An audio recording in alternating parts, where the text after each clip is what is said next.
Bonjour, nous sommes devant un site de production de l'entreprise KNDS, une entreprise franco-allemande, le leader sur le marché du terrestre.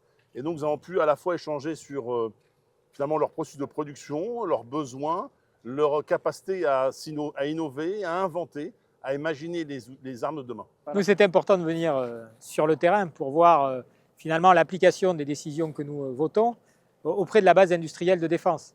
Et cet échange-là, il est majeur parce que tout ça reste parfois un petit peu théorique. On vote des crédits, on vote des moyens pour le programme Scorpion, que ce soit la mise en place des Serval, des canons César, des Jaguars. Et donc venir discuter avec les acteurs de la BITD, c'est fondamental. Et puis, comme nous allons avoir le vote solennel sur la loi de programmation militaire, ça permet finalement de conforter nos propositions et notre vision. Et on le dit souvent, nous, socialistes, nous avons à cœur de suivre la doctrine de Jean Jaurès qui disait que nous sommes pour la paix. Mais quand on est pour la paix, il faut aussi avoir une capacité à se défendre en cas d'attaque.